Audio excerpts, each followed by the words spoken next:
Después de que mi marido me fuera infiel, el marido de su amante vino a buscarme. Me dijo, poseo un patrimonio inmenso. Si asientes, mañana mismo iremos al registro civil. Solo necesité unos segundos para pensarlo y acepté.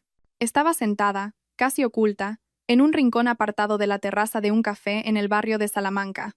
Elegí yo misma la ubicación, escondida tras unos frondosos helechos. Era perfecta para observar todo el espacio exterior, sin que nadie pudiera percibir mi presencia. Sobre la mesa, el hielo de mi zumo de naranja se había derretido hacía tiempo, aguando la bebida hasta separarla en dos capas claramente diferenciadas. A unos 10 metros de mí, en la mesa número 6, junto al estanque de peces koi, estaba mi marido, Javier. No estaba solo. La mujer sentada frente a él, con un atrevido vestido de seda rojo que dejaba al descubierto unas piernas largas y esbeltas, era Mónica. La conocía. ¿Quién en el mundo de las finanzas y la logística no conocía a Mónica? Era la esposa de Alejandro Vega, presidente del grupo Vegamar, un auténtico tiburón del sector del transporte marítimo. Javier sonreía. Esa sonrisa de la que una vez estuve perdidamente enamorada. La sonrisa que me convenció a mí, una auditora jefe metódica y rígida, a dejar mi carrera para convertirme en su apoyo en la sombra. Invertí todos los ahorros de mis 10 años de trabajo para que fundara su propia constructora. La mano de Javier, la misma mano que todavía llevaba la alianza de platino que yo elegí, acariciaba ahora el dorso de la mano de Mónica, abiertamente, sin pudor. No lloré. Tenía los ojos secos. A mis 32 años, tras una década lidiando con cifras, balances contables áridos y estresantes cierres fiscales, había forjado una mente fría. Solo sentía una opresión en el pecho, como si una losa de 1000 kilos me aplastara, impidiendo que el aire circulara. Hace un mes, Javier llegó a casa con cara de funeral. Dijo que la empresa tenía graves problemas legales y que se arriesgaba a un embargo total de sus activos. Me convenció para firmar una solicitud de divorcio de mutuo acuerdo. Elena, es solo un trámite, me suplicó con una voz tan sincera que no dudé ni un instante. Necesito poner a mi nombre una parcela para un nuevo proyecto y recuperar capital. Si está a nombre de los dos y la empresa quiebra, el banco nos embargará también la casa donde viviréis tú y los niños. Firme, lo hice porque confiaba en mi marido, porque quería proteger el techo de nuestros futuros hijos, aunque aún no los tuviéramos. En cuanto todo se solucione, volveré a ponerlo todo a tu nombre, prometió. Y ahora, la verdad se desplegaba ante mis ojos. No había ninguna parcela, ningún proyecto. Solo un hombre traidor que planeaba construir un nuevo nido sobre el sacrificio de su leal esposa. ¿Ya has visto suficiente? Una voz grave y ronca resonó justo sobre mi cabeza, sobresaltándome. Alcé la vista. Un hombre alto, imponente, vestido con un traje gris marengo hecho a medida, estaba de pie junto a mí. Su rostro era anguloso, sus ojos profundos pero fríos como un lago en invierno. Era Alejandro Vega, el presidente del grupo Vegamar, el marido de la mujer que se estaba mostrando cariñosa con mi marido. Sin esperar a que lo invitara, Alejandro retiró una silla y se sentó frente a mí. Su porte era el de un hombre acostumbrado a dar órdenes. Sereno y autoritario. Dejó sobre la mesa un grueso dossier. El sonido del papel contra la madera fue seco y rotundo. Tu marido se está gastando mi dinero, dijo Alejandro, con el mismo tono neutro que usaría para comentar un informe financiero mensual. Y ya ha preparado su vía de escape para dejarte en la calle. Miré el dossier luego a Alejandro. ¿Qué es lo que quiere? No respondió de inmediato. Empujó la carpeta hacia mí. Ábrela. Página 5. Pasé las hojas con dedos temblorosos. La página 5 era una copia compulsada de la sentencia de divorcio de mutuo acuerdo. La fecha de la firma era de hacía una semana. El sello rojo del juzgado de primera instancia parecía una burla sangrienta en mi vida. ¿Cómo es posible? Mi voz se quebró. Dijo que no la había presentado, que esperaría a que pasara esta mala racha. La presentó justo después de que firmaras, me interrumpió Alejandro. Su voz era gélida, cruel, pero era la verdad que necesitaba oír. Y como firmaste un convenio regulador sin disputa de bienes para ayudarle a evadir la ley, ahora mismo, legalmente, no tienes nada. La casa donde vives, el coche que conduces, incluso el dinero que sacaste de la cuenta conjunta para que él lo invirtiera, todo le pertenece legalmente a él. Dejé caer el dossier. La sensación de traición y engaño me subió por la garganta como una bilis amarga. No solo había perdido a mi marido, sino también mi dignidad y mi fe en la bondad. Yo, una auditora de cuentas certificada, codiciada por tantas empresas, había sido engañada de la forma más dolorosa por el hombre con el que compartía mi vida, el error de cálculo más grande de mi existencia, cuyo precio era toda mi juventud y mi patrimonio. Alejandro observó mi reacción. entrecerrando los ojos, evaluándome. Lamentarse no resuelve nada. Eres una mujer de finanzas. Entiendes la ley de pérdidas y ganancias mejor que nadie. Has dado por pérdida esta inversión. Write-off. Ahora es el momento de pensar en la reestructuración. Levanté la vista hacia Alejandro, intentando recuperar mi compostura habitual. Me arreglé el pelo y el cuello de la camisa. No me ha buscado solo para informarme de que soy una fracasada, ¿verdad, señor Vega? Una leve sonrisa se dibujó en la comisura de sus labios, aparentemente satisfecho con mi rápida recuperación. Inteligente.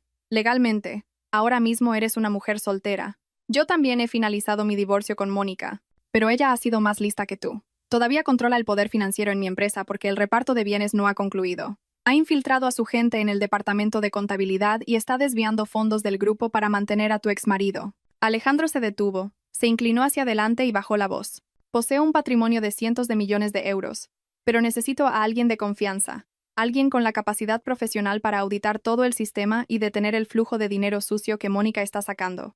Necesito una esposa legal que ocupe su lugar y que, con esa legitimidad, purgue la estructura. ¿Y por qué yo?, pregunté, mi mente ya trabajando a toda velocidad. Primero, tienes un motivo. Odias a Javier y a Mónica. Segundo, tu currículum es impecable. Ex auditora jefe de un gran grupo de distribución, con licencia profesional, famosa por tu mano de hierro en el control de costes.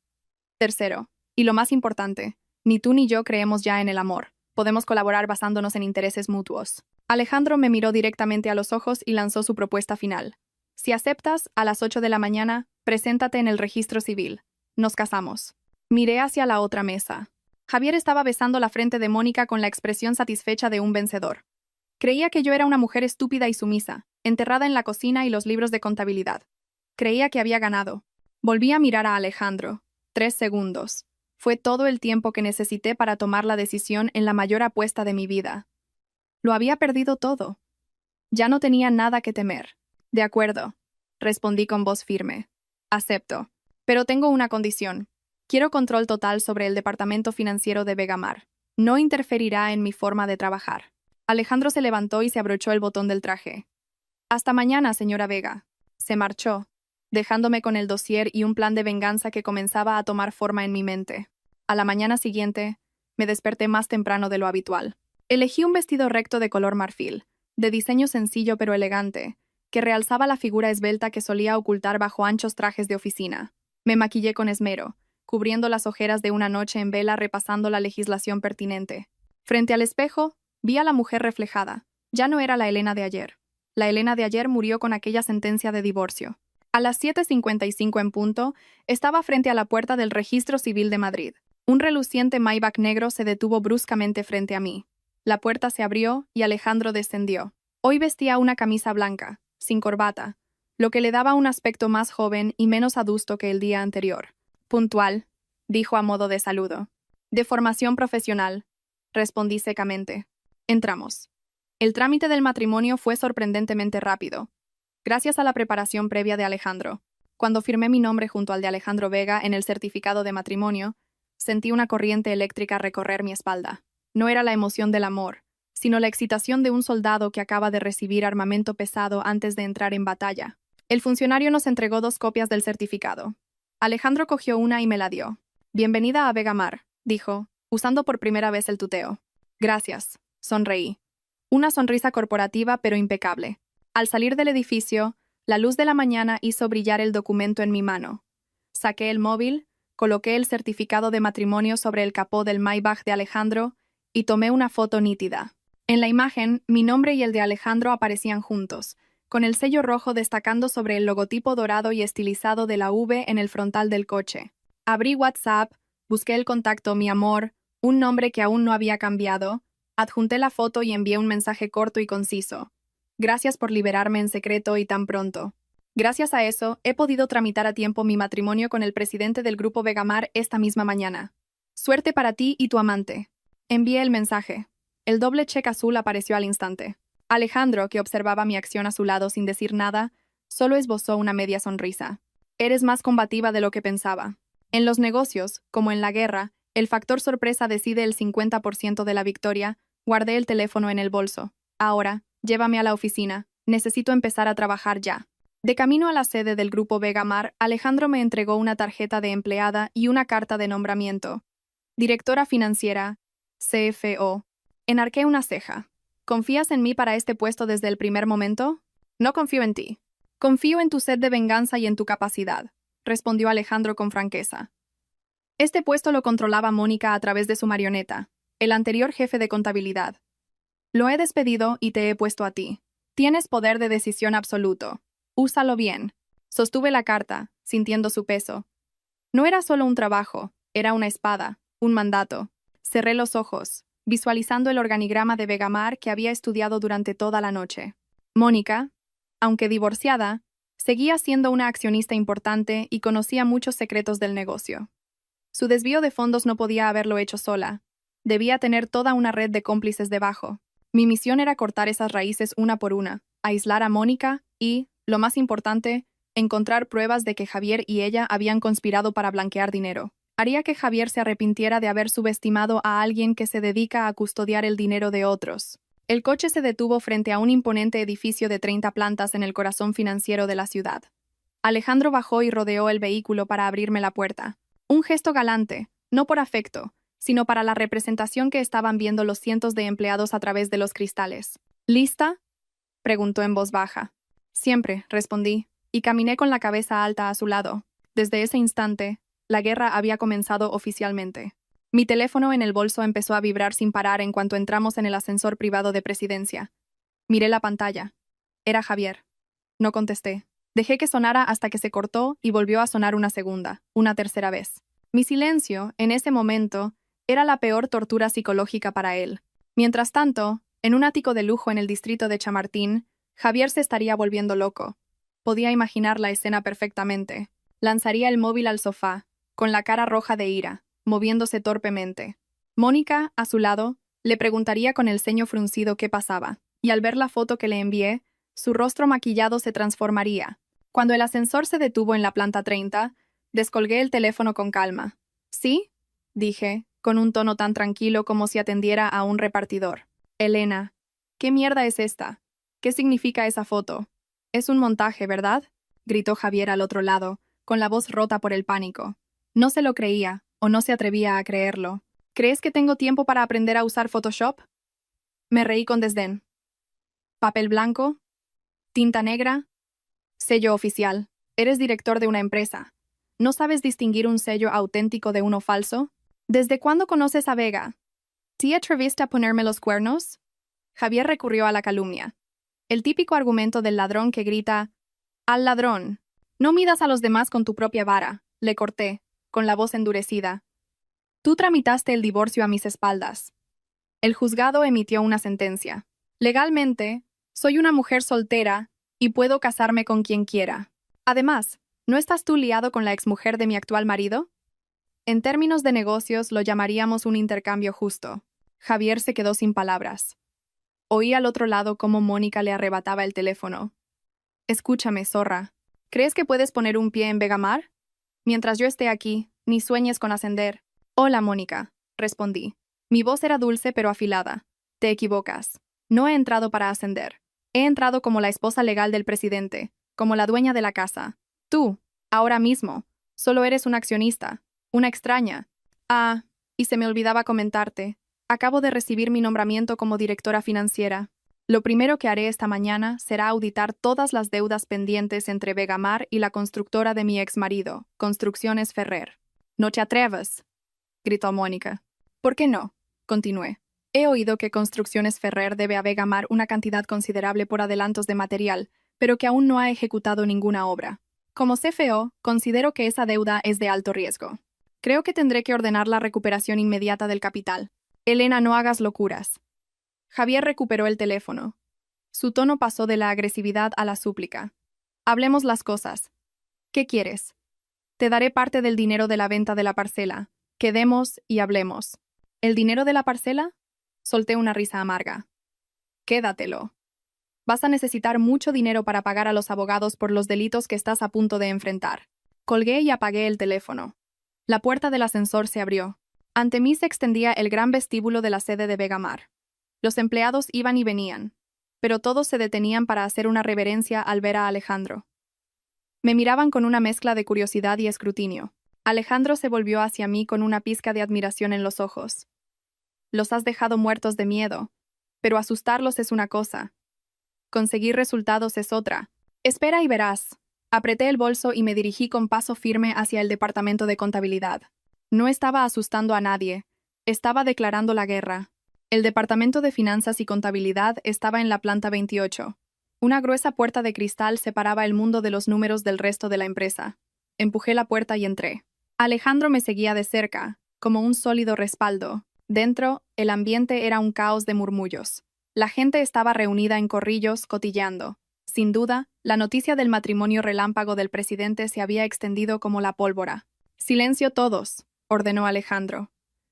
Su voz no era alta, pero su autoridad silenció la sala al instante. Todas las miradas se clavaron en nosotros. Señalándome, Alejandro me presentó. «Esta es la señora Elena, mi esposa y la nueva directora financiera del grupo. A partir de este momento, cualquier decisión relacionada con ingresos, gastos o aprobación de presupuestos deberá pasar por ella.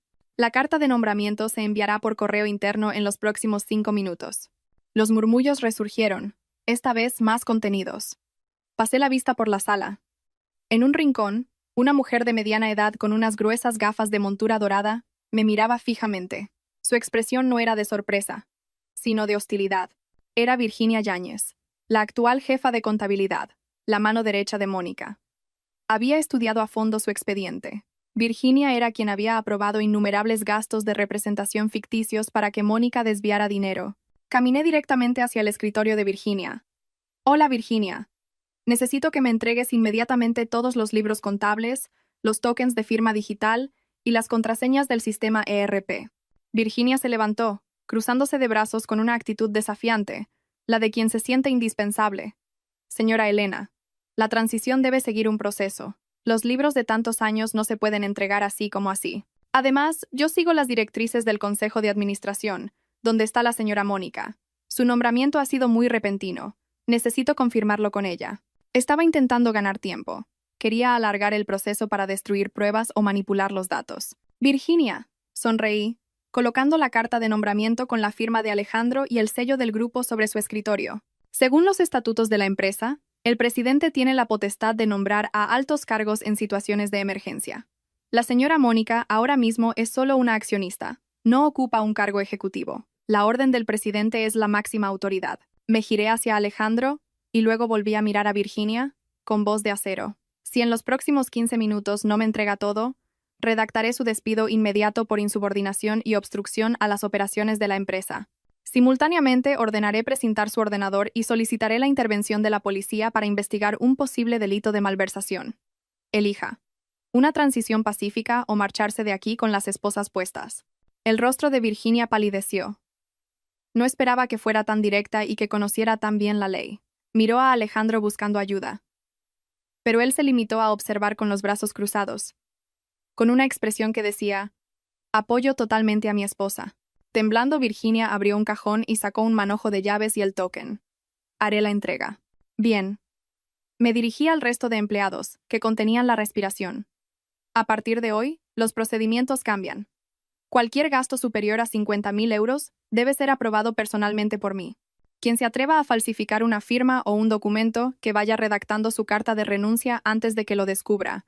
Vengo del mundo de la auditoría. No intenten engañarme». Ordené al departamento de informática que revocara el acceso de Virginia de inmediato y cambiara todas las contraseñas del sistema. Después de que Virginia se fuera cabizbaja con una caja con sus efectos personales, me senté en la silla de cuero que acababa de dejar. Encendí el ordenador y accedí al sistema. Los números empezaron a desfilar ante mis ojos. Un caos. Sí, pero también un tesoro lleno de pruebas delictivas. El teléfono de la mesa sonó. Era Mónica, llamando a la extensión interna. «Te has lucido, ¿eh? Despidiendo a mi gente». «Esto es solo el calentamiento», respondí, mientras mis dedos se deslizaban rápidamente por el teclado. «¿Más te valdría preocuparte por tu propio dinero? Veo unas transferencias a la agencia de comunicación de tu hermano que parecen problemáticas. Las facturas del IVA soportado no parecen muy legítimas». Al otro lado de la línea, silencio, y luego un clic seco. Colgó. Exhalé y me recliné en la silla. La verdadera batalla acababa de empezar. No solo tenía que limpiar este desastre, sino también tender una trampa para que Javier y Mónica cayeran solos. Alejandro se acercó y dejó un café caliente sobre mi mesa. Lo has hecho muy bien. No me equivoqué al elegirte. No cantes victoria tan pronto. Di un sorbo al café. El amargor se mezcló con un toque dulce en mi lengua. Prepárate. Se avecina una gran tormenta. Las luces de la oficina estaban todas apagadas excepto por el frío resplandor azul de la pantalla de mi ordenador. El reloj de la pared marcaba las 10 de la noche. Todos los demás empleados se habían ido hacía horas, pero yo seguía allí, hundida en la pila de documentos que Virginia había dejado atrás. Para mí, los números hablaban, y en ese momento estaban gritando sobre irregularidades. Sin necesidad de los hackers de las películas, usé las técnicas de auditoría más básicas para destapar la verdad, cotejar y verificar. Abrí el balance de sumas y saldos del tercer trimestre. Una partida me llamó la atención de inmediato. Los gastos por servicios externos se habían triplicado en comparación con el mismo periodo del año anterior. Hice clic en el detalle de las cuentas 623 y 629. Una avalancha de apuntes por gastos de marketing, organización de eventos y consultoría estratégica apuntaban a un único proveedor, la S.L. Comunicaciones Orión.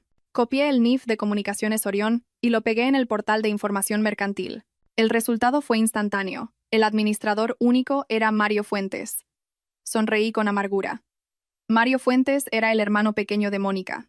El método era burdo. Transferir dinero del bolsillo del marido al del hermano, para que luego volviera a su propio bolsillo. Continué extrayendo todas las facturas electrónicas emitidas por Orión. El valor total ascendía a más de 15 millones de euros en solo 6 meses. Los conceptos eran vagos: honorarios por consultoría de soluciones logísticas, gastos de organización de congreso de clientes. Pero cuando contrasté las fechas de los supuestos congresos con el calendario de actividades de la empresa, no había ningún evento registrado, ni listas de invitados, ni fotos, ni actas de liquidación de contrato. Era claramente un caso de compraventa de facturas falsas para desviar fondos de la empresa y evadir el impuesto de sociedades. Imprimí los extractos bancarios y las facturas sospechosas, y los guardé en una carpeta roja. Esto era solo la punta del iceberg. Necesitaba profundizar en las cuentas de acreedores.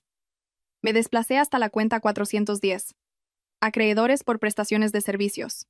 Allí estaba el nombre de la empresa de Javier, Construcciones Ferrer, S.L. El saldo pendiente ascendía a 5 millones de euros. Abrí el detalle del contrato. Vegamar había contratado a Ferrer para la reforma y mejora de sus almacenes en el puerto de Valencia. El contrato se firmó hacía 3 meses, y Vegamar ya había adelantado el 50% del valor, es decir, 5 millones de euros.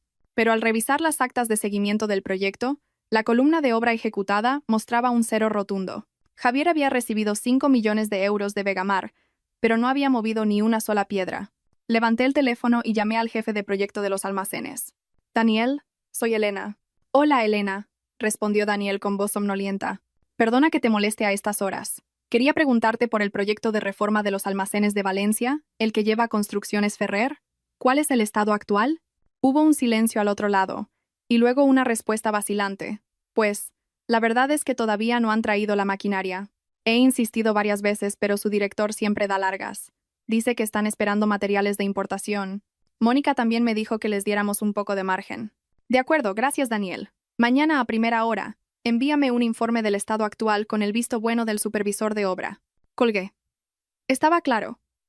Javier estaba usando el adelanto de Vegamar para financiar otras operaciones o, peor aún, para comprar esa parcela por la que me engañó para firmar el divorcio. La puerta de mi despacho se abrió de golpe. Era Alejandro, con 2 táperes de comida en la mano. «Pensé que te ibas a quedar a dormir en la oficina. Come algo y luego sigues». Miré a Alejandro y luego a la pila de informes sobre mi mesa. He encontrado el rastro. ¿Tan rápido? Alejandro dejó la comida y acercó una silla. Su perfume masculino, sutil y agradable, era muy diferente al olor a tabaco barato que Javier desprendía últimamente. «Son avariciosos pero descuidados», señalé la pantalla. O quizás estaban demasiado seguros de que nadie se atrevería a auditar las cuentas de la jefa. «Mira esto. 15 millones desviados al hermano de Mónica, 5 millones adelantados a Javier por una obra fantasma. Un total de 20 millones de euros desaparecidos en solo 2 trimestres».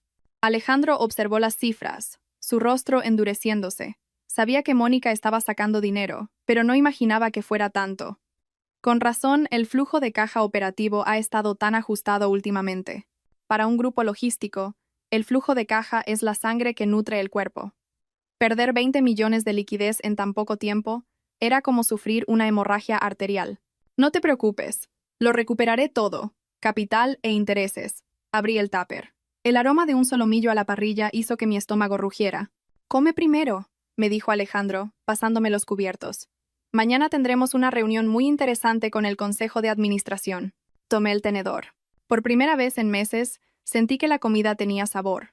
No porque el plato fuera exquisito, sino porque sabía que ya no estaba sola en esta batalla. Alejandro me llevó a su chalet en La Moraleja pasada la medianoche. La imponente Casa Blanca, aislada junto a un campo de golf, era enorme pero fría, como su dueño, elegante, poderosa, pero solitaria. Tú te quedas en esta habitación, dijo Alejandro, abriendo la puerta de un amplio dormitorio en la segunda planta con vistas al jardín. He hecho que la preparen para ti. Si necesitas algo, díselo a la empleada del hogar. Entré. Todo era nuevo, desde las sábanas hasta las cortinas. No había ni rastro de presencia femenina, lo que indicaba que Alejandro llevaba mucho tiempo viviendo solo, o que Mónica nunca había puesto un pie en esa habitación. Gracias. Alejandro se apoyó en el marco de la puerta, observándome un momento. Elena, somos un matrimonio por contrato y respeto tu espacio personal, pero delante de los empleados y de extraños, debemos actuar como corresponde. Lo entiendo. Soy profesional. A la mañana siguiente, bajé a desayunar. En la enorme mesa de comedor, solo había 2 servicios preparados. Alejandro ya estaba sentado, tomando un café solo mientras leía informes en su iPad. Buenos días, dije sentándome. Buenos días. ¿Has dormido bien? Preguntó sin apartar la vista de la pantalla. Muy bien. La cama es mucho más cómoda que el sofá donde he tenido que dormir el último mes en casa de Javier. La empleada nos sirvió el desayuno. Me trajo un café con leche y una tostada con jamón y tomate. Al ver la comida humeante, sentí una punzada en el corazón. Hacía tanto tiempo que nadie cocinaba para mí. En casa de Javier yo siempre era la primera en levantarse para prepararle el desayuno, plancharle las camisas y luego salir corriendo a trabajar. ¿Qué pasa? ¿No te gusta?, preguntó Alejandro, levantando la vista al verme inmóvil. No, no es eso. Negué con la cabeza y cogí la tostada. Es solo, que se me hace extraño. Desayunamos en silencio. De repente, Alejandro rompió el hielo. ¿Cómo piensas gestionar la deuda de Construcciones Ferrer? Tragué el bocado, me limpié la boca con la servilleta y respondí con claridad. No voy a reclamar la deuda de la forma convencional. Si les envío un burofax, me darán largas o se declararán insolventes. Usaré otra táctica. Voy a ejecutar el aval. Explícate, dijo Alejandro, mostrando interés.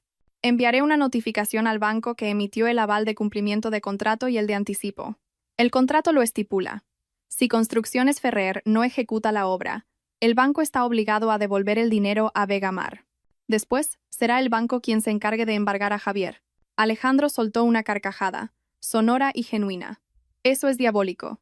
Si el banco interviene, no le quedará más remedio que vender la casa para pagar.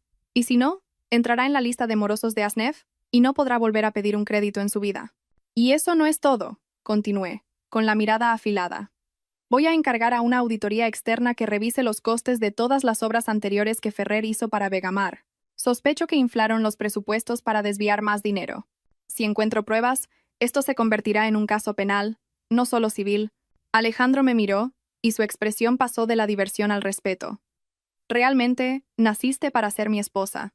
Somos de la misma calaña. El desayuno terminó en una atmósfera extraña pero armoniosa. 2 almas heridas encontrando sintonía en el cálculo y la ambición. Me di cuenta de que vivir con un hombre inteligente y directo como Alejandro era mucho más agradable que servir a un hipócrita como Javier. La mañana en la oficina comenzó con una purga interna. Convoqué una reunión de emergencia con todo el personal de contabilidad y el equipo de gestión de proyectos. Lancé sobre la mesa el dossier que había preparado la noche anterior. El golpe seco hizo que todos se sobresaltaran. Aquí dentro está la lista de facturas sospechosas de Comunicaciones Orión y el estado del contrato con Construcciones Ferrer. ¿Quién se encargaba directamente de estos asuntos? Un joven empleado levantó la mano tímidamente. Era Virginia quien lo gestionaba todo directamente. Nosotros solo introducíamos los datos que ella nos pasaba. Introducir datos sin verificar la validez y la lógica de los documentos es una negligencia, le espeté suavemente. A partir de hoy, voy a revisar todos los procedimientos. Cualquiera que detecte irregularidades pasadas y las informe voluntariamente será eximido de responsabilidad y conservará su puesto. Quien encubra algo, será despedido y recomendaré que se le procese. Mis palabras fueron como un jarro de agua fría para quienes pensaban quedarse de brazos cruzados. Justo después de la reunión, 3 empleados llamaron discretamente a mi puerta para ofrecerme más información. Con sus testimonios, pude reconstruir el cuadro completo de la red de blanqueo de Mónica y Javier. Javier no solo desviaba fondos de su propia constructora, sino que la había convertido en el vehículo perfecto para las facturas falsas de Vegamar. Cuando Vegamar necesitaba inflar gastos para reducir beneficios, Mónica ordenaba a Javier que emitiera facturas fraudulentas por mano de obra y materiales. El dinero pasaba de Vegamar a Ferrer, y luego Javier lo retiraba en efectivo, se quedaba con una comisión y le devolvía el resto a Mónica. Era un círculo cerrado perfecto, pero cometieron un error fatal. El flujo de dinero era circular, pero no se correspondía con un flujo real de bienes y servicios. Me senté frente al ordenador y dibujé un diagrama de flujo de caja. Una flecha de Vegamar a Ferrer, de Ferrer a la cuenta personal de Javier, y de la cuenta de Javier a otra cuenta a nombre de Ana García Pérez en un banco extranjero. Amplié el nombre. Ana García Pérez no era una desconocida, era la madre de Javier. Sentí un escalofrío. Javier había usado la cuenta de su propia madre para recibir dinero sucio. No solo me había engañado a mí, sino que había implicado a su anciana madre en un delito sin que ella lo supiera. Su crueldad había tocado fondo. La puerta se abrió de nuevo. Esta vez no era Alejandro, sino Mónica. Entró como una furia, sin llamar, seguida de 2 guardaespaldas. ¿Qué mierda has hecho? ¿Por qué el banco ha bloqueado la cuenta de Construcciones Ferrer? Gritó Mónica, golpeando mi escritorio. Con calma me quité las gafas y la miré. Hola, Mónica. Entrar en mi despacho sin llamar es una violación del reglamento de la empresa. En cuanto a que un banco bloquee la cuenta de un proveedor, es asunto del banco. ¿Por qué me lo preguntas a mí? ¿O es que tienes algún interés en la empresa de mi exmarido? No te hagas la estúpida. Mónica me señaló directamente. Tú enviaste la notificación para ejecutar el aval. ¿Quieres arruinar a Javier? Solo cumplo con mis obligaciones como CFO. El dinero de los accionistas no puede malgastarse. 5 millones de euros no es una cantidad pequeña. Si Construcciones Ferrer demuestra su capacidad para ejecutar la obra, el banco desbloqueará la cuenta. Te preocupas demasiado. Mónica apretó los dientes. Me las pagarás. Te lo advierto, si tocas mis intereses, haré que tu vida sea un infierno. ¿Crees que Alejandro te quiere? Solo te está utilizando. Al menos él me utiliza de forma abierta y legal. Me levanté. Enkar Tawetanu. No era más baja que ella. Mientras que tú y Javier actuáis a espaldas de los demás. Esa clase de gente es la que da asco.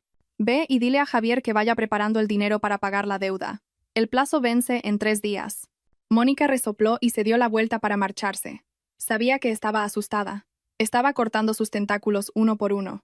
3 días después, tal como predije, Javier no consiguió el dinero para pagar al banco. Estaba acorralado, y una bestia herida ataca a ciegas. El lunes por la mañana, un correo electrónico anónimo llegó a todos los buzones de la empresa, acompañado de un enlace. El asunto era sensacionalista. La verdad sobre la nueva directora financiera. Cazafortunas o prostituta de lujo.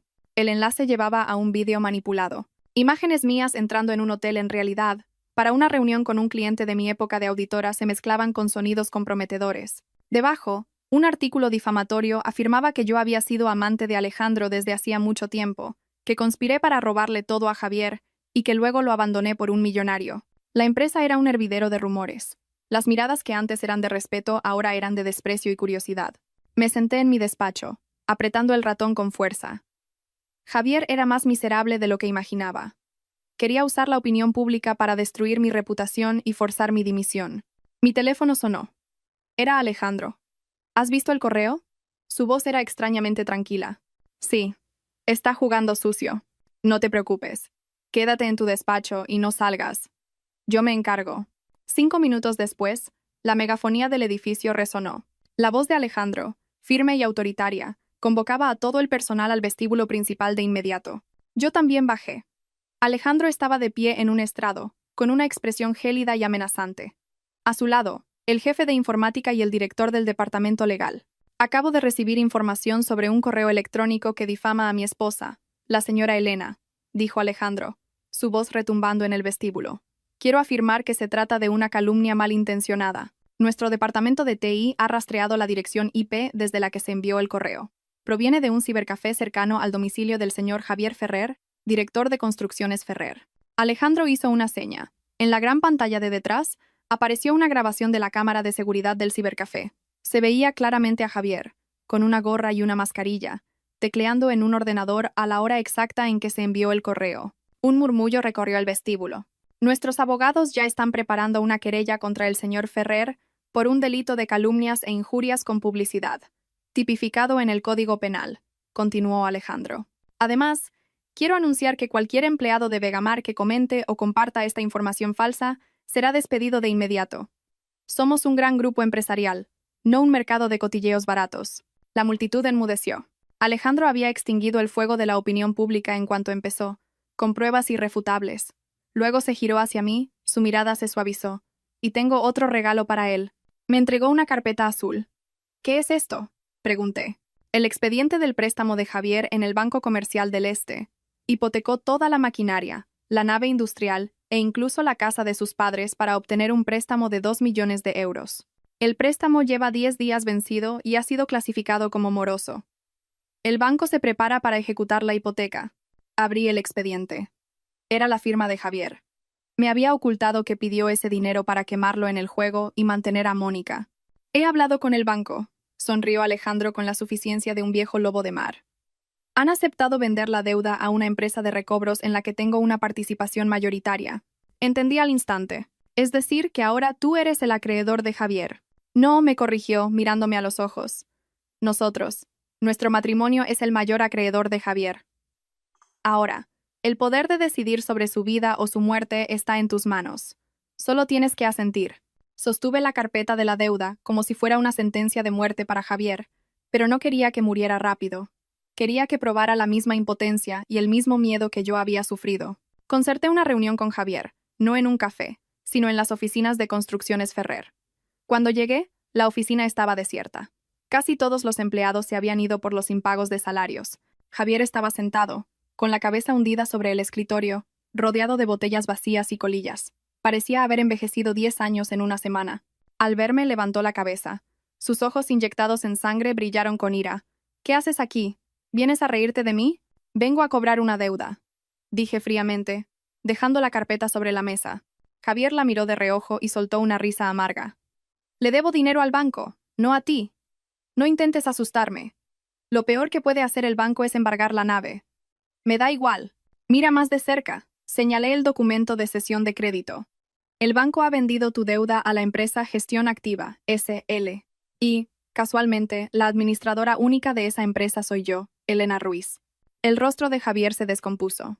Cogió el papel, sus manos temblaban. Imposible. ¿De dónde has sacado el dinero para comprar la deuda? Ha sido Vega, ¿verdad? Ha sido él. No importa quién esté detrás. Lo que importa es que ahora soy tu acreedora y, según las cláusulas del contrato, tengo derecho a exigir la entrega inmediata de todos los bienes hipotecados para saldar la deuda. Miré a mi alrededor, a la oficina ruinosa. Esta nave y esas viejas excavadoras no creo que cubran la deuda. Ah, y también está la casa de tus padres en el pueblo, ¿verdad? En la hipoteca se incluye explícitamente el derecho de uso del suelo y los bienes inmuebles, propiedad del señor Francisco Ferrer y la señora Ana García. Al oír mencionar a sus padres, Javier entró en pánico. Se abalanzó sobre mí, intentando agarrarme, pero retrocedí. Los dos guardaespaldas de Alejandro lo interceptaron al instante. «Elena, te lo suplico». Javier se arrodilló, llorando desconsoladamente. «Haré lo que quieras. Quédate con la empresa. Quédatelo todo. Pero no toques la casa de mis padres. Son mayores. Están delicados.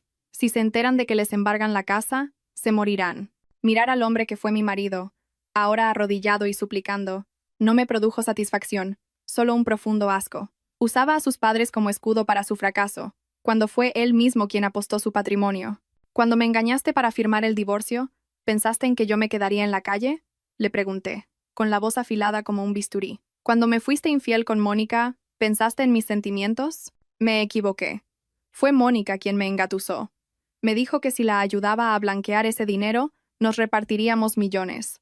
La avaricia me cegó. «Elena, por los 10 años que fuimos marido y mujer, déjame una salida». Nuestro matrimonio terminó en el momento en que firmaste esa solicitud de divorcio. Me di la vuelta. Te doy 2 opciones. 1. Firmas la cesión de todas las participaciones de Construcciones Ferrer y de la parcela que compraste a mi nombre para saldar la deuda. 2. Mañana mismo enviaré a alguien a tu pueblo a precintar la casa de tus padres. Javier levantó la cabeza, su rostro estaba lívido. Esa parcela es lo último que me queda. No estás en posición de negociar. Tienes 5 minutos. Miré mi reloj. Cada segundo que pasaba en ese silencio tenso era un martillazo en los nervios de Javier. De acuerdo. Firmo, dijo finalmente, con la cabeza gacha. Hice una seña a mi abogado para que le entregara los documentos ya preparados. Javier cogió el bolígrafo y con mano temblorosa firmó cada página. Cada firma parecía arrancarle una parte de su ser. Con los documentos firmados en mi poder, sentí un gran alivio. Había recuperado lo que era mío. Y además, le había arrebatado su herramienta para delinquir. Ahora no tienes nada, Javier, le dije antes de salir. Intenta vivir decentemente y no hagas sufrir más a tus padres. Al salir vi a Alejandro esperándome en el coche. Me sonrió. ¿Todo arreglado? Sí. Ha firmado. ¿Te sientes mejor? Apoyé la cabeza en el asiento, mirando el bullicio de la ciudad. No mejor, pero sí más justa. Mi venganza personal estaba a medio camino, pero la guerra contra Mónica y su imperio de blanqueo de capitales apenas comenzaba. Javier era solo un peón. Mónica era la reina en este tablero, y sabía que no se quedaría de brazos cruzados viendo caer a su títere. No me apresuré a celebrar mi victoria sobre Javier. Para mí, él era solo un peón prescindible en el gran tablero que Mónica controlaba. Mi verdadera enemiga seguía en la sombra, y para sacarla a la luz, necesitaba otro peón. Un peón que había sido la aliada más cercana de Mónica, Virginia Yáñez. Tras ser despedida de Vegamar, Virginia se encontró en el paro. Con un expediente manchado por un despido por falta de ética profesional, ninguna empresa se atrevía a contratarla. Había encargado a un detective privado que la siguiera, y sabía que vivía con dificultades en una casa alquilada en las afueras, acosada a diario por los acreedores de sus deudas de juego. Decidí jugar mi siguiente carta. El miércoles por la tarde, conduje hasta una cafetería solitaria en un barrio obrero, donde había citado a Virginia. Cuando entré, estaba acurrucada en un rincón, sosteniendo un vaso de agua con manos temblorosas. Parecía haber envejecido 10 años. Al verme, sus ojos se llenaron de pánico e hizo ademán de huir. «Siéntese», dije, con una voz tranquila pero lo suficientemente autoritaria para detenerla. «Si sale por esa puerta, enviaré esta carpeta a la policía ahora mismo». Coloqué un sobre manila sobre la mesa. Virginia lo miró fijamente, tragando saliva. «¿Qué? ¿Qué quiere?» «Ya no trabajo allí. No tengo nada que pueda quitarme». «Usted ya no trabaja allí, pero sus delitos siguen existiendo». Abrí el sobre y saqué unos documentos. Estas son las pruebas de que se compinchó con un taller mecánico para inflar los costes de mantenimiento de la flota de camiones de la empresa durante los últimos 3 años. El total que se embolsó supera los 200.000 euros. Es un delito de apropiación indebida, y la pena puede ser de hasta 6 años de cárcel. Virginia se quedó blanca. Temblando, se arrodilló junto a la mesa. «Señora Elena, por favor, perdóneme. Tengo una madre anciana y un hijo pequeño. No puedo ir a la cárcel. Me lo gasté todo en las apuestas. Ya no puedo devolverlo». Miré a la mujer que sollozaba a mis pies sin una pizca de compasión. Pero mi mente fría me decía que esta era mi oportunidad. «Levántese. No he venido a escuchar sus lamentaciones. Puedo perdonarle, incluso ayudarla a pagar sus deudas. Con una condición». Virginia levantó la cabeza, con un atisbo de esperanza en los ojos. «¿Qué condición?» «Haré lo que sea con tal de no ir a la cárcel. Quiero que sea mi espía». Bajé la voz mirándola directamente. «Sé que sigue en contacto con Mónica. Ella necesita a alguien de confianza para sus operaciones en la sombra, ahora que no se atreve a usar a nadie de Vegamar. Quiero que vuelva con ella, finja lealtad y me informe de cada uno de sus movimientos». Virginia vaciló. Sabía lo despiadada que era Mónica, pero el miedo a la cárcel era mayor. Si la señora Mónica se entera, me matará. Si no lo hace, mañana la policía llamará a su puerta. Le di un ultimátum. Además, Mónica la abandonó cuando la despidieron, ¿no es así? ¿Le ha dado un solo euro para pagar sus deudas? ¿O la ha tratado como a un perro que ya no sirve? Mis palabras tocaron la fibra de su resentimiento. Apretó los puños, y su mirada pasó del miedo al odio. Tiene razón. Esa desagradecida. Le ayudé a ganar millones, y cuando tuve problemas, ni siquiera me cogió el teléfono. De acuerdo, lo haré. ¿Qué quieres saber? Quiero saber a dónde está desviando Mónica sus activos. He oído rumores de que está acumulando una gran cantidad de efectivo con urgencia. Virginia miró a su alrededor y se acercó para susurrarme al oído. Está preparando un gran golpe. Ha malvendido varias propiedades en Marbella y en la Costa Brava y ha reunido unos 30 millones de euros. Piensa transferir ese dinero a una sociedad pantalla en Chipre este viernes por la tarde, bajo la apariencia de un contrato de consultoría de inversión. En cuanto el dinero llegue, volará para establecerse allí, dejando todas las deudas en España para que las asuma Vegamar. 30 millones de euros. Una cifra astronómica. Si Mónica lo conseguía, Vegamar sufriría un daño irreparable, el flujo de caja se rompería y, lo más importante, ella se libraría de sus delitos de forma espectacular. ¿Sabes a través de qué banco hará la transferencia? El Banco Internacional Privado, sucursal de Madrid. Tiene una relación muy estrecha con el director de esa oficina, así que procesarán la orden de transferencia internacional con la máxima celeridad. Sonreí. Esa información valía su peso en oro. Muy bien. Sigue vigilándola e infórmame de la hora exacta en que ejecute la orden. Cuando esto acabe, quemaré las pruebas de tu delito y te daré una suma para que empieces de nuevo. Virginia asintió repetidamente. Me levanté, dejé dinero para las consumiciones y salí. El sol de la tarde proyectaba mi larga sombra sobre el asfalto. Un plan de captura perfecto había tomado forma en mi cabeza. El viernes por la tarde iba a ser inolvidable para Mónica. El viernes por la tarde la tensión en mi despacho se podía cortar con un cuchillo. Fuera llovía a cántaros. Las gotas golpeaban con fuerza el cristal de la ventana, como si quisieran romper el silencio sepulcral del interior. Estaba sentada frente al ordenador, con la interfaz de gestión de tesorería del sistema bancario de Vegamar abierta. Alejandro estaba sentado en el sillón de enfrente, haciendo girar un bolígrafo entre sus dedos, sin apartar la vista de su móvil. Esperábamos un mensaje de Virginia. 14:30. Aún no había noticias. Si Mónica quería transferir el dinero al extranjero en el mismo día, tenía que ejecutar la orden antes de la hora de corte. La hora límite para las transacciones internacionales del sistema SWIFT suele ser las 15:30, o como mucho las 16. Si se pasaba de esa hora, la orden quedaría pendiente hasta la semana siguiente. Para alguien que intentaba huir, un día de retraso era demasiado tiempo y demasiado riesgo. Mi teléfono vibró. Un mensaje de Virginia. Acaba de llegar al banco. Está entrando en la sala VIP con el director de la sucursal. El pez ha mordido el anzuelo, le dije a Alejandro. Está en el banco. Alejandro asintió. Su rostro se endureció. ¿Estás segura de que puedes detenerla? Si el dinero sale de España, lo damos por perdido. Tranquilo. He tendido una red infalible. Abrí otra ventana de chat y le escribí a Marcos, director de banca de empresas del Banco Internacional Privado y un antiguo compañero de universidad. Ya le había alertado sobre una posible transacción fraudulenta relacionada con la cuenta de Mónica. Como CFO de Vegamar, tenía la autoridad para solicitar el bloqueo o la revisión de transacciones sospechosas de cuentas vinculadas a accionistas principales en litigio. 15:10. El sistema me notificó un movimiento en la cuenta. Se acababa de crear una orden de transferencia de 30 millones de euros desde la cuenta personal de Mónica. Concepto. Pago contrato consultoría inversión número 1/2023. Beneficiario, Sunny Investment Corp, en Chipre. Aquí está, señalé la pantalla. La orden estaba en estado pendiente de aprobación. Inmediatamente llamé a Marcos. Marcos, la orden de 30 millones acaba de entrar en el sistema. Es el dinero del desfalco del que te hablé. Bloquéala ya. Al otro lado oí el tecleo de un teclado. La veo, Elena. Es una cantidad enorme. Pero la sucursal está presionando para que la aprobemos urgentemente. El director dice que es una clienta VIP y que la documentación, el contrato internacional, está en regla. Si la bloqueo sin motivo, me arriesgo a una reclamación. La documentación es falsa. Sunny Investment es una empresa fantasma, le dije rápidamente, con voz firme. Te estoy enviando un burofax urgente solicitando el bloqueo de los activos de Mónica, ya que el juzgado acaba de admitir a trámite una demanda por el reparto de bienes tras el divorcio. Alega que el sistema ha emitido una alerta de riesgo de cumplimiento normativo y retén la orden. Solo necesitas aguantar hasta pasadas las 15:30 para que no pueda hacer nada. De acuerdo, confío en ti. Voy a pasar el expediente al Departamento de Control de Cumplimiento para una revisión exhaustiva.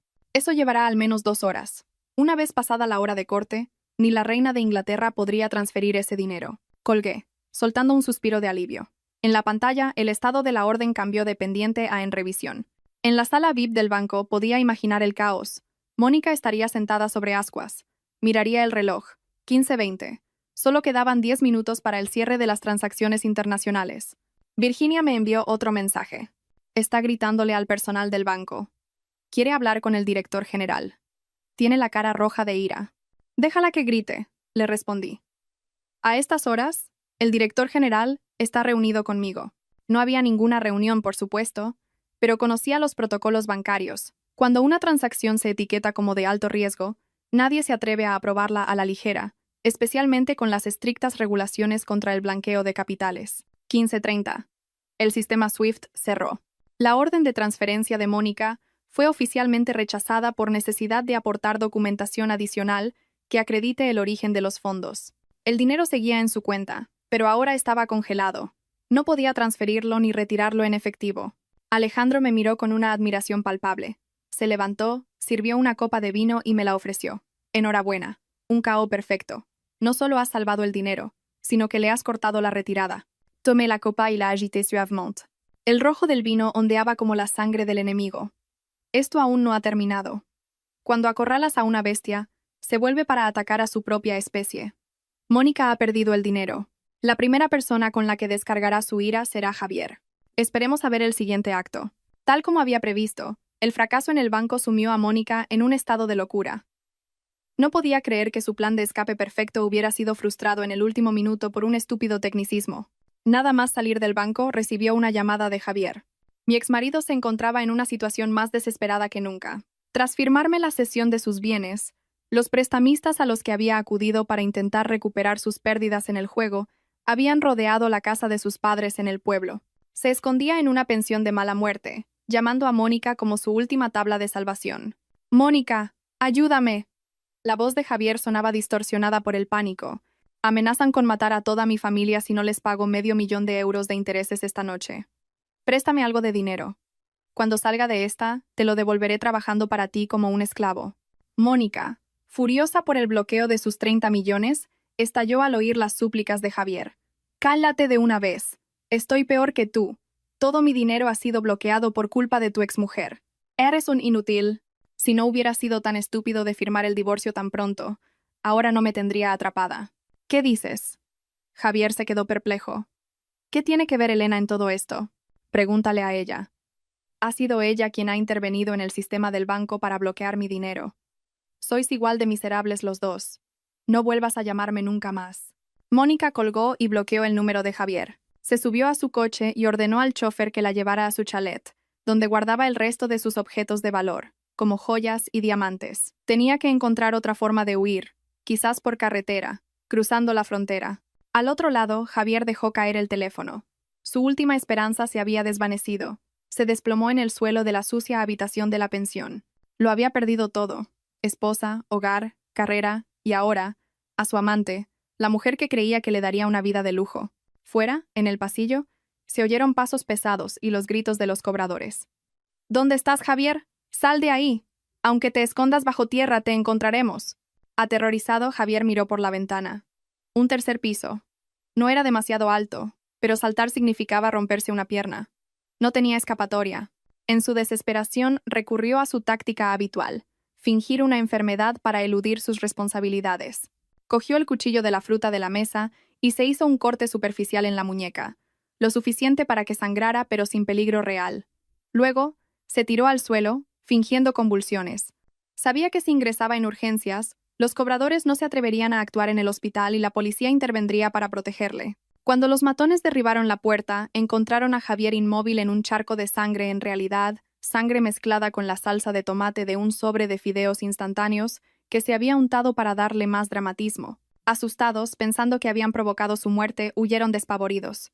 El dueño de la pensión, alertado por el ruido, subió y llamó a una ambulancia. Javier fue trasladado al hospital. En la camilla, mantenía los ojos cerrados, pero sus oídos estaban alerta. «Me he salvado», pensó. «Al menos por esta noche». Pero no sabía que la noticia de su ingreso había llegado a mí de inmediato a través de los hombres de Alejandro. «Está actuando», dije mientras veía el vídeo de la cámara del pasillo que me envió el detective. La forma en que se unta la salsa de tomate es patética. «¿Qué quieres hacer?», preguntó Alejandro, ajustándose la corbata. «¿Visitar a un viejo paciente?». «Por supuesto. Después de todo, fuimos marido y mujer durante 10 años. Además, tengo que darle una medicina para que despierte del todo». La sala de urgencias olía intensamente a desinfectante.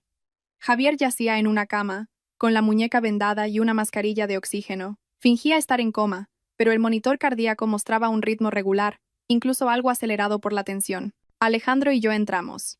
Yo vestía de negro riguroso y llevaba un ramo de crisantemos blancos, las flores de los funerales. Alejandro a mi lado portaba un maletín de cuero. Una enfermera intentó detenernos, pero Alejandro mostró la tarjeta VIP del hospital. Vega Mar era uno de los principales donantes de equipamiento médico. La enfermera hizo una reverencia y se retiró, cerrando la puerta.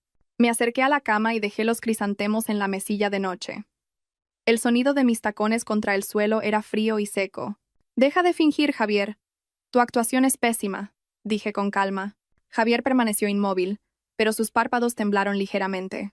Si no te levantas, tendré que hablarle a un cadáver. Me senté a su lado. El médico dice que tu herida es superficial, solo 3 puntos, pero tu miedo a las deudas no tiene cura. Sabiendo que no podía seguir fingiendo, Javier abrió los ojos lentamente y se quitó la mascarilla. Nos miró con una mezcla de odio y miedo. ¿Qué hacéis aquí? Habéis venido a ver si me he muerto. ¿Tu muerte sería demasiado fácil para ti?, intervino Alejandro desde los pies de la cama. Hemos venido a darte una buena noticia. La policía detuvo anoche a los matones que te acosaban. Los ojos de Javier se iluminaron. ¿De verdad?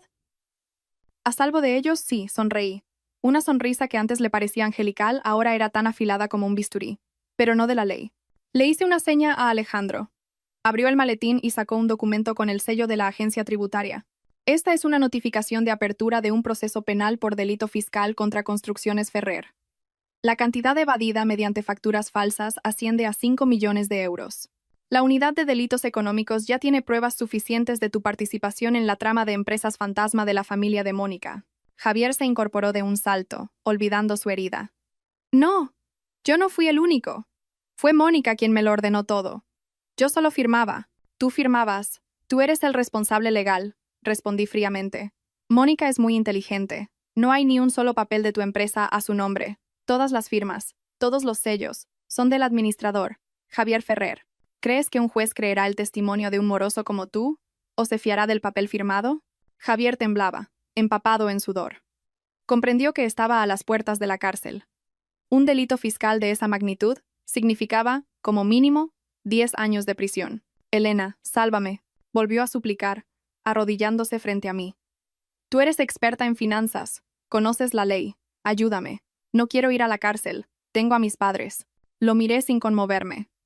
Te di una oportunidad cuando acepté tus bienes para saldar la deuda, evitándote así un delito de apropiación indebida. Pero tu avaricia y la de Mónica eran demasiado grandes. ¿Hay alguna forma de solucionarlo?, intervino de repente Alejandro, interpretando el papel de policía bueno. Si colaboras con la investigación, confiesas y aportas pruebas contra la verdadera cerebro de la trama, podrías obtener una reducción de la pena. Javier se aferró a esa posibilidad como un náufrago. Se volvió hacia Alejandro, asintiendo frenéticamente. Confesaré, lo contaré todo. Tengo una libreta donde apuntaba todas las veces que repartía el dinero con Mónica. Ella me obligaba a hacerlo para llevar un control. La tengo escondida en la caja fuerte de casa de mis padres. Alejandro y yo nos miramos. Era justo lo que necesitábamos. Esa libreta era el último clavo en el ataúd de Mónica. Muy bien, me levanté. Sigue recuperándote. En un rato vendrán unos agentes a tomarte declaración. Sé sincero. Es tu única salida. Salimos de la habitación. Javier se quedó en el suelo, abatido. Sabía que su vida estaba acabada, pero al menos tenía la oportunidad de arrastrar a Mónica con él. En el pasillo, Alejandro me tomó la mano y la apretó suavemente. Eres brillante. 2 pájaros de un tiro. Te has deshecho de Javier y has conseguido las pruebas para encarcelar a Mónica. Todo gracias a tu excelente actuación. Retiré mi mano y me arreglé el pelo.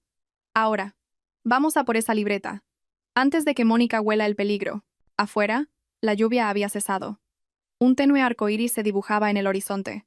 Respiré hondo el aire limpio después de la tormenta. La guerra estaba a punto de terminar. Salimos del hospital esa misma noche. Alejandro sugirió que condujera el chofer, pero me negué. Quería conducir yo. La sensación de controlar el coche a través de la noche me ayudaba a mantener la calma. El Maybach se deslizó por la autopista hacia Extremadura, el pueblo natal de Javier. El pueblo de Javier era un pequeño municipio rodeado de campos de olivos y dehesas. Hacía 3 años que no volvía. La última vez fue para una celebración familiar. Entonces, yo era la nuera perfecta, trabajando sin descanso en la cocina para toda la familia. ¿En qué piensas?, preguntó Alejandro, rompiendo el silencio. En los padres de Javier, confesé. Son gente de campo, sencilla, que ha trabajado la tierra toda su vida. Me querían mucho. Si se enteran de lo que ha hecho su hijo, y de que la persona que lo ha llevado a la cárcel es la nuera a la que tanto apreciaban, se llevarán un golpe terrible. Alejandro suspiró, mirando la oscuridad tras la ventanilla. Es la tragedia de la avaricia. Javier eligió este camino, y debe asumir las consecuencias. Tú estás haciendo lo correcto. Si permitieras que él y Mónica siguieran, ¿cuántas otras familias destrozarían con su dinero sucio? Asentí, pero mi corazón seguía encogido. La justicia a veces es cruel. A las 3 de la madrugada, nos detuvimos frente a la familiar casa de pueblo de una sola planta. La cancela de hierro estaba oxidada, pero las bugambillas del porche florecían bajo la luz amarillenta de la farola. Bajé del coche, y el frío de la noche me caló los huesos. Un perro ladró en el patio. Poco después, se encendió una luz y se abrió la puerta. El padre de Javier, el señor Francisco, salió con una vieja chaqueta, apuntándonos con una linterna. ¿Quién anda ahí?, preguntó con voz ronca. Soy yo, Elena, señor Francisco. Él entrecerró los ojos y luego exclamó: Elena, hija, ¿qué haces aquí a estas horas? ¿Y Javier? Abrió la cancela apresuradamente. La señora Ana, la madre de Javier, también salió y me tomó las manos. Hija, ¿por qué no avisaste? Estás helada. Entrad, entrad. Su amabilidad me rompió el corazón. No sabían nada del divorcio, ni de los terribles sucesos de Madrid. Javier se lo había ocultado todo. Ha surgido un asunto urgente. Presenté a Alejandro brevemente. Es un compañero de trabajo.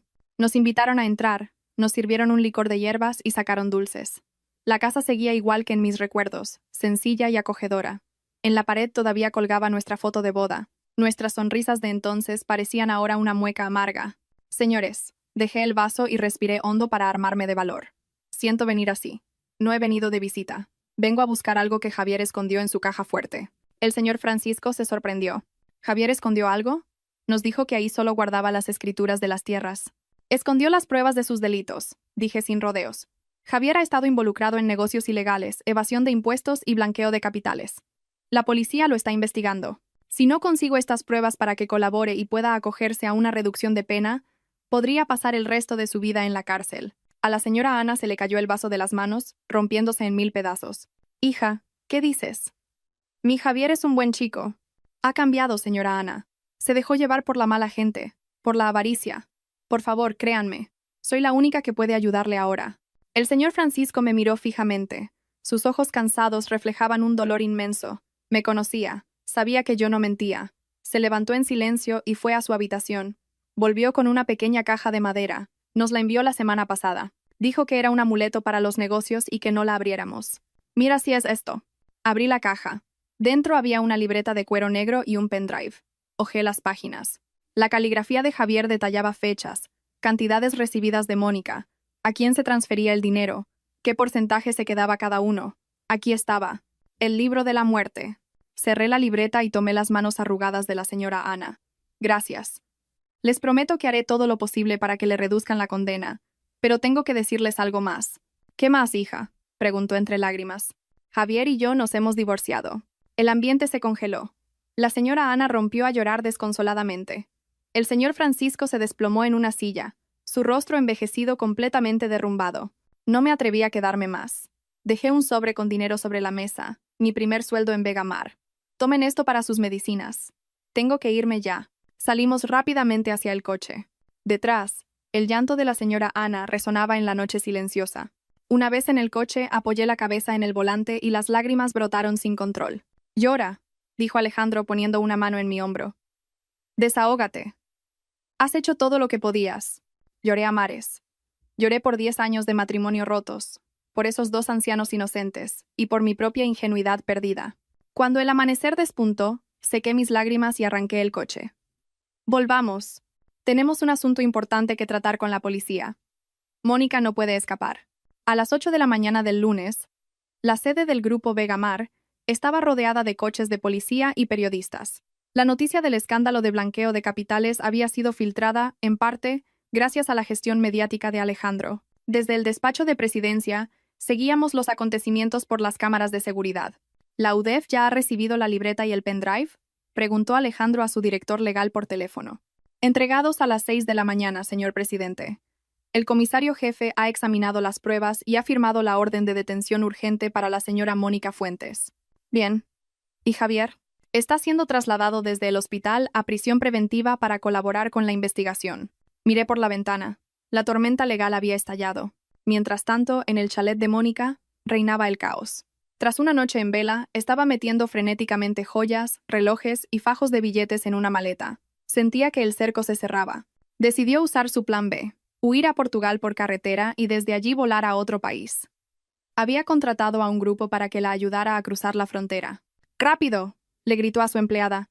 «Tira esos bolsos, solo llévate los diamantes». El timbre sonó insistentemente.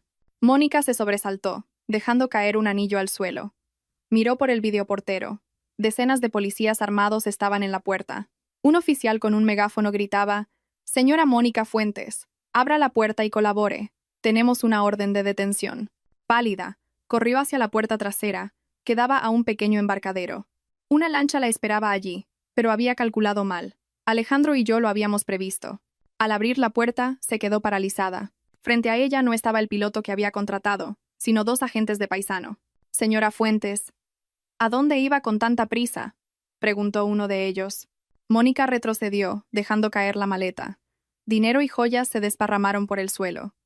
Intentó volver a entrar, pero la policía ya había derribado la puerta principal. «Atrapada», gritó desesperada. «Soy inocente. Esto es una trampa. Quiero llamar a mi abogado».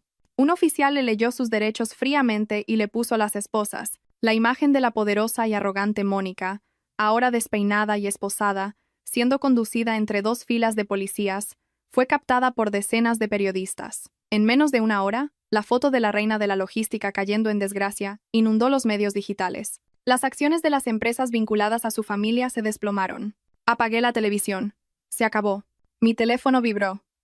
Un mensaje de un número desconocido. Era Virginia. «Gracias, señora Elena. He visto las noticias. Cumpliré mi promesa y desapareceré de la ciudad». Borré el mensaje. Virginia también era una víctima de su propia debilidad. Alejandro sirvió 2 copas de vino. «Por la justicia». Choqué mi copa con la suya. Pero no sentía la euforia que había imaginado.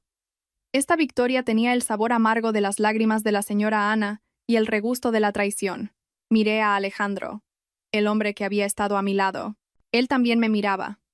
Su expresión ya no era calculadora, sino de una profunda comprensión. «Estoy cansada», dije en voz baja. «Descansa. Los abogados se encargarán del resto. Hoy tienes el día libre». Sonreí por primera vez con auténtico alivio. Un mes después, en la cárcel, me permitieron visitar a Javier para finalizar unos trámites sobre los bienes. Estaba demacrado, con la cabeza rapada y el uniforme de preso holgado. Al verme, bajó la mirada. «¿Estás bien?», le pregunté. «Esto es peor que estar muerto», susurró. «Aquí dentro he comprendido el precio que hay que pagar. Todas las noches sueño con mis padres. Contigo. Tus padres están bien. Les envío dinero todos los meses. Creen que estás en un viaje de trabajo largo. No me he atrevido a decirles la verdad». Javier levantó la cabeza, con los ojos llenos de lágrimas. «¿Todavía te preocupas por ellos? ¿Después de todo lo que te he hecho?» «Lo hago por mi conciencia, no por ti», respondí con firmeza. «Son buenas personas. No merecen este castigo». Le pasé un documento a través del cristal. «Es un acuerdo civil. Fírmalo. Usaré los bienes que me cediste para reparar el daño y pagar los impuestos que evadiste. Así se considerará un atenuante, y tu condena podría reducirse de 15 a unos 7 u 8 años». Javier cogió el bolígrafo, temblando. «¿Por qué? ¿Por qué me ayudas? Deberías odiarme». «Te odio». Le miré a los ojos. «Te odio con toda mi alma, pero no quiero conservar ese dinero sucio. Quiero borrar todo rastro de ti para empezar una nueva vida sin remordimientos. Considéralo el último gesto de afecto hacia el hombre al que una vez llamé marido». Javier hundió la cabeza y lloró como un niño. Firmó el papel, su letra emborronada por las lágrimas. Al salir, me crucé con el abogado de Mónica. «Está muy mal», me dijo. «Sigue negándolo todo y amenaza con demandaros. Pero las pruebas de la libreta y la confesión de Javier son abrumadoras. Se enfrenta a cadena perpetua por liderar la trama de blanqueo y malversación. Con sus bienes embargados, nadie puede salvarla». Mónica y Javier, los que se unieron para destruirme, ahora se devoraban mutuamente en prisión. Salí al sol radiante. Alejandro me esperaba apoyado en el coche, con un granizado de limón en la mano, mi bebida favorita. «¿Todo listo?», me lo ofreció. «Sí, qué alivio.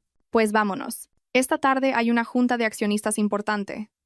La directora financiera no puede faltar. Tomé el granizado. Su dulzor helado borró el amargor del pasado. Claro. Vámonos. Cariño. Por primera vez, lo llamé así sin sentir que actuaba.